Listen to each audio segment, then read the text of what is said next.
안녕하세요. 이동일 목사와 함께하는 매일 성경 큐티 시간입니다. 오늘 우리가 함께 나눌 본문은 느헤미야 9장 1절에서 22절 말씀입니다. 오늘 우리가 함께 나눌 느헤미야 9장 말씀은 그달 스물 나흘 날에라고 시작합니다. 여러분, 이 날이 언제였을까요? 바로 이스라엘의 가장 기쁜 절기 중 하나인 초막절이 끝난 지 이틀째 되는 날이었습니다. 초막절은 수확을 감사하고 하나님이 광야에서 지켜주신 은혜를 춤추며 기뻐하는 축제지요. 그런데 놀랍게도 바로 그 기쁨의 절기가 끝나자마자 백성들은 다시 모입니다. 하지만 이번에는 웃는 얼굴이 아닙니다. 성경은 이렇게 말합니다. 1절을 보시면요, 이스라엘 자손이 다 모여 금식하며 베옷을 입고 티끌을 무릅쓰며. 여러분, 이 장면이 얼마나 놀라운 반전인지 느껴지시나요? 불과 며칠 전까지 잔치를 벌이던 사람들이 이제는 천천히 걸어 나와 먼지를 뒤집어 쓰고 하나님 앞에 조용히 서 있습니다. 왜 이런 일이 일어난 걸까요? 그 이유는 단 하나였습니다. 느헤미야 8장에서 말씀을 들은 후 자기 인생을 돌아보니 기쁨만 있었던 것이 아니라 동시에 마음 깊은 곳에서 말할 수 없는 찔림과 부끄러움이 올라왔던 겁니다. 그리고 초막절이 지나고 백성들은 다시 모였습니다.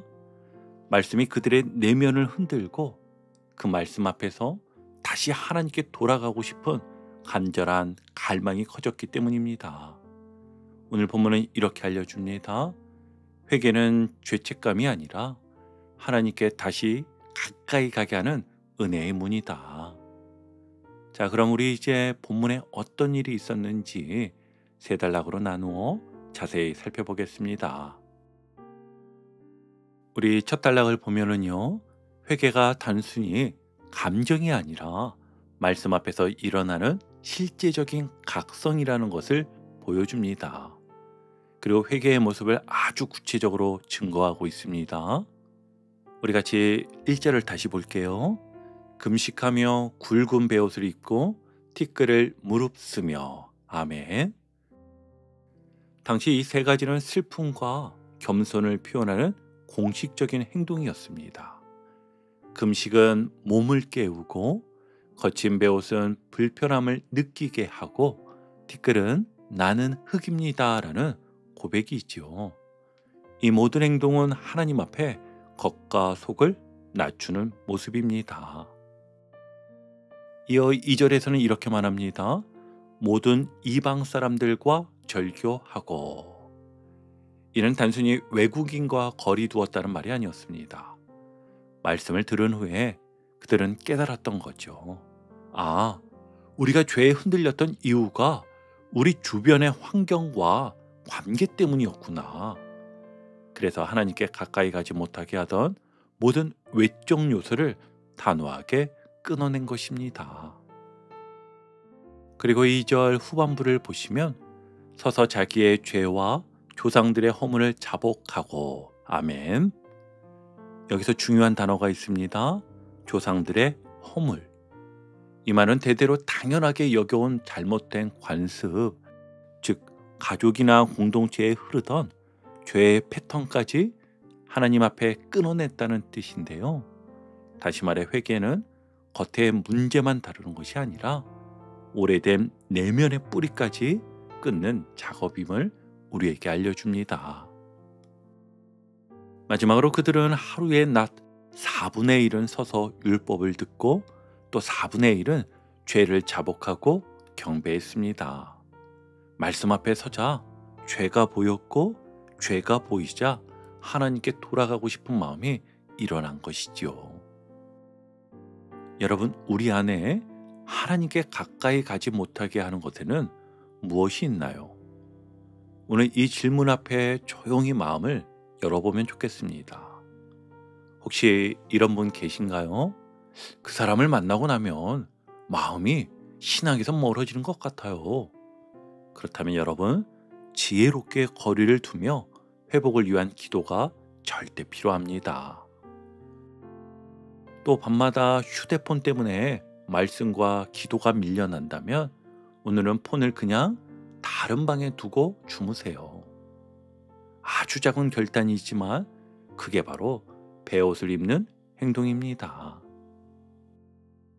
그리고 대대로 내려온 잘못된 방식이 있습니까? 우리 집은 원래 그래요. 우리 가정은 다 이렇게 살아왔어요. 이스라엘 백성의 조상들의 허물까지 자복한 것은 세대를 넘어 내려오던 죄의 흐름까지 끊어내겠다는 결심이었습니다. 오늘 여러분의 가정에도 원치 않는 반복이 있나요? 오늘 그 흐름을 하나님 앞에 내려놓으십시오. 여러분, 회개는 무겁고 두려운 단어가 아닙니다. 하나님께 다시 다가갈 수 있는 은혜의 문입니다. 우리가 방해되는 것을 끊어내면 하나님께서 새 길을 열어주심을 믿으시길 바랍니다. 자, 이제 두 번째 단락인데요. 여기서부터 분위기가 조금 달라집니다. 어떻게 바뀌지요? 첫 시작인 4절을 보니 레위 사람들이 단 위에 올라가 큰 소리로 그들의 하나님 여호와께 부르짖었다라고 합니다. 회개는요, 조용히 눈물만 흘리는 자리가 아닙니다. 때로는 하나님 앞에서 마음을 찢듯 외치는 자리이기도 하지요. 그런데 또 5절부터는 레위 사람들이 백성에게 이렇게 말합니다. 5절을 한번 보세요. 너희 무리는 마땅히 일어나 영원부터 영원까지 계신 너희 하나님 여호와를 송축할지어다. 아멘. 회개 직후에 나오는 말이 놀랍지 않습니까? 죄를 고백했으니 자책이나 낙심이 이어져야 할 것 같은데 성경은 오히려 일어나 송축하라고 말하더라는 겁니다. 이게 사실 가능한 이유는요, 회개는 절망이 아니라 찬양으로 나아가는 문이기 때문이에요.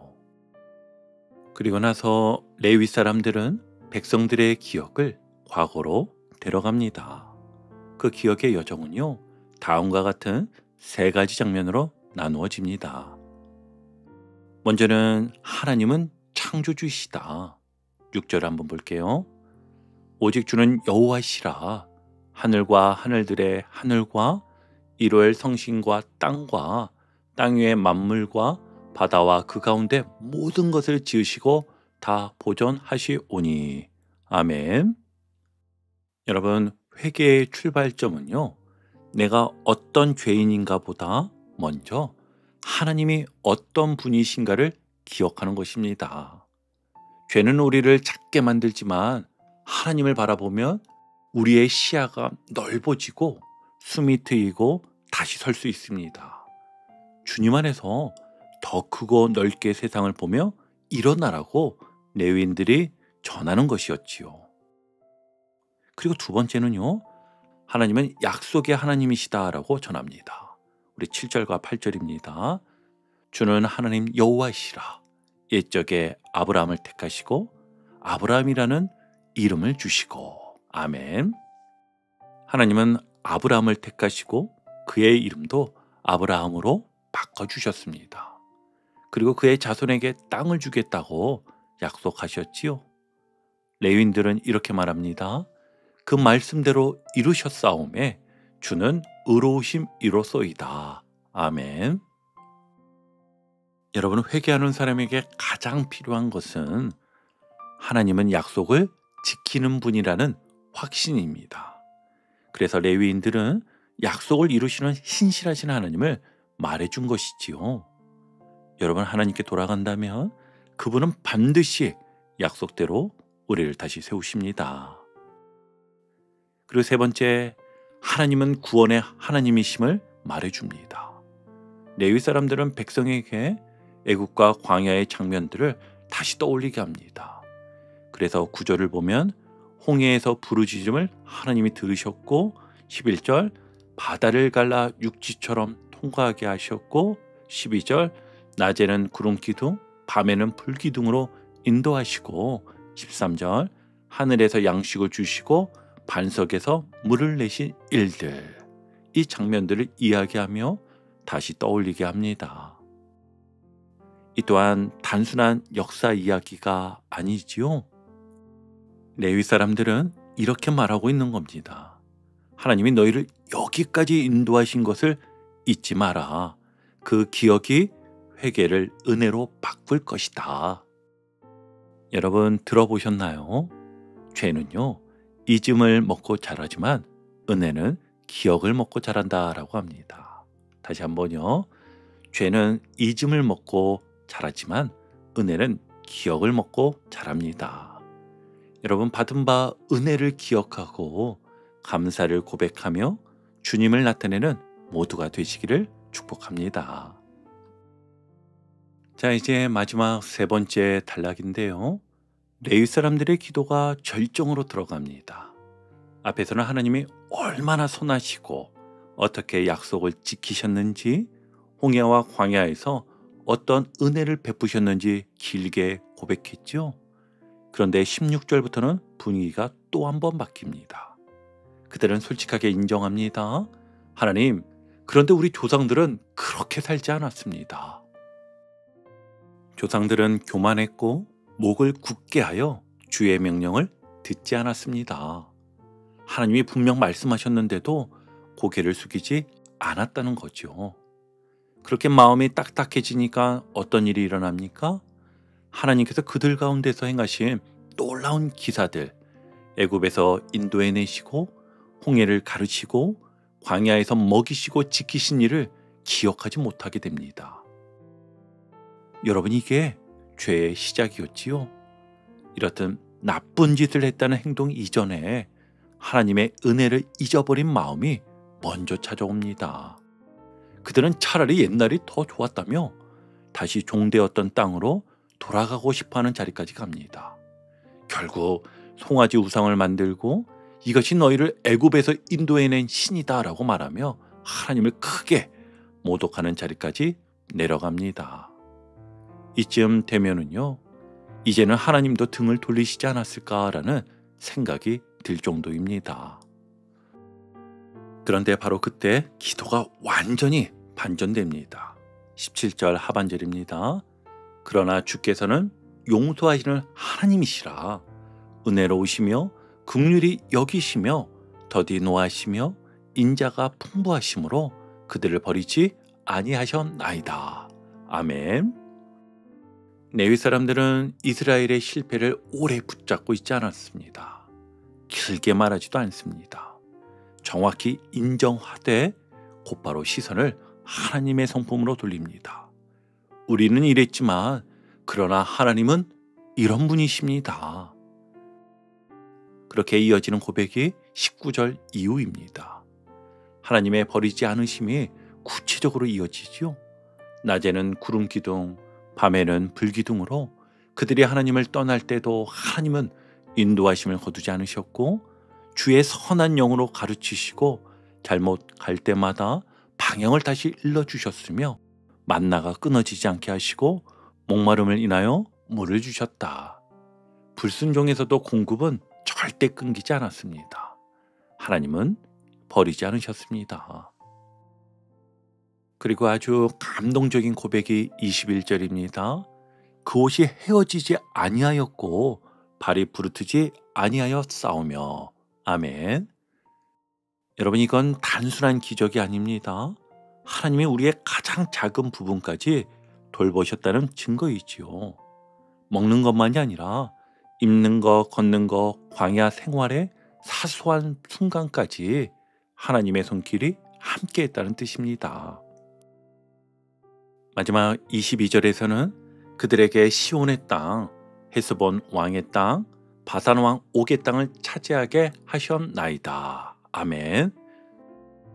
넘어지고 흔들렸던 백성이었지만 하나님은요, 결국 그들을 약속의 땅 가까이까지 인도하셨습니다.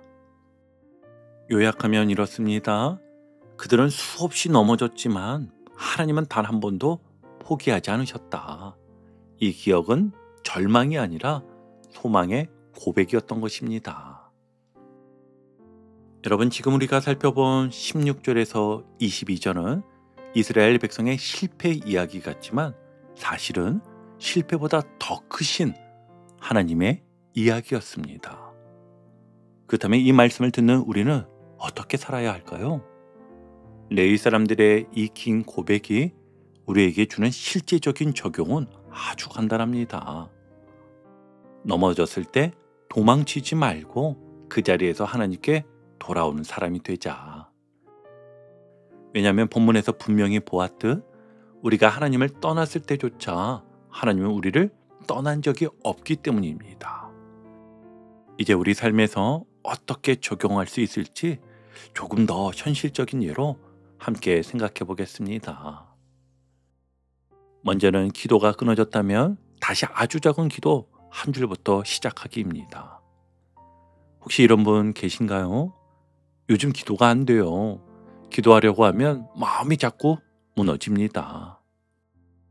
여러분, 그 자리가 바로 광야입니다. 그런데 광야에서도 하나님은 구름 기둥과 불 기둥을 거두지 않으셨죠? 기도가 부담된다면 오늘 딱 1분만 이렇게 말해보세요. 주님, 제가 다시 오고 싶습니다. 기도는 길게 하는 게 중요한 게 아닙니다. 돌아오려는 한마디, 그걸 하나님이 가장 기뻐하십니다. 그리고 두 번째는 죄를 숨기지 말고 있는 그대로 주님께 가져가기입니다.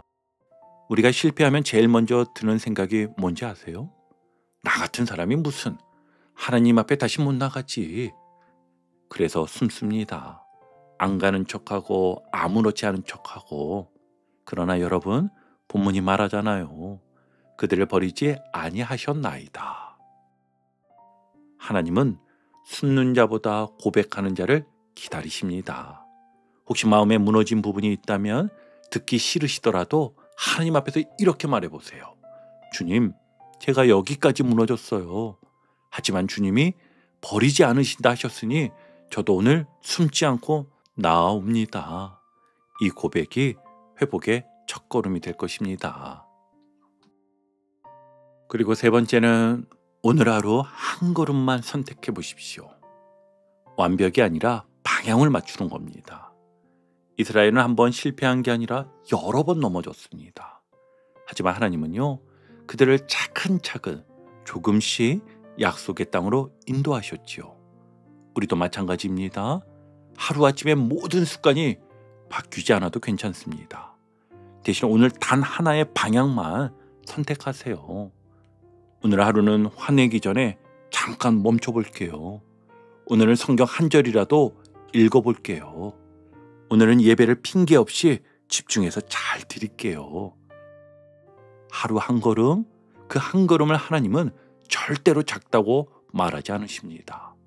본문이 보여주듯 그 작은 한 걸음이 모여 우리를 약속의 땅으로 인도합니다. 이제 오늘 큐티를 정리하며 마무리하겠습니다. 오늘 우리가 살펴본 느헤미야 9장 1절에서 22절은 회개가 무엇인지 그리고 하나님이 어떤 분이신지를 아주 선명하게 보여주었습니다. 백성들은 말씀 앞에서 죄를 보았고 잘못된 습관과 관계를 끊어내며 하나님께 돌아오는 첫걸음을 내디뎠습니다. 이것이 회개의 시작이었습니다. 레위 사람들은 또한 하나님이 어떤 분이신지를 기억하게 했지요. 창조주 하나님, 언약을 이루신 하나님, 광야에서 지키시고 공급하신 하나님. 그 은혜를 기억할 때 회개는 두려움이 아니라 주님께 더 가까이 가는 자리가 되었습니다. 그리고 결국 그들은 이렇게 고백합니다. 우리가 넘어졌어도 하나님은 우리를 버리지 않으셨다. 광야에서 먹이시고 인도하시고 심지어 옷이 헤어지지 않게 하신 것처럼 하나님은 오늘도 우리를 포기하지 않으십니다. 오늘 말씀은 우리에게 이렇게 말합니다. 넘어졌다고 숨지 말고 그 자리에서 하나님께 돌아오라. 회개는 죄책감이 아니라 하나님을 다시 만나는 은혜의 시작이다. 오늘 하루 은혜를 기억하며 작은 한 걸음이라도 주님께로 돌이키는 그 복된 길을 걸으시길 주님의 이름으로 축복합니다. 아멘. 오늘도 복음의 기쁨과 확신으로 승리하는 하루 되시길 축복합니다. 함께 해주셔서 감사합니다. 내일 큐티 시간에 다시 뵙겠습니다.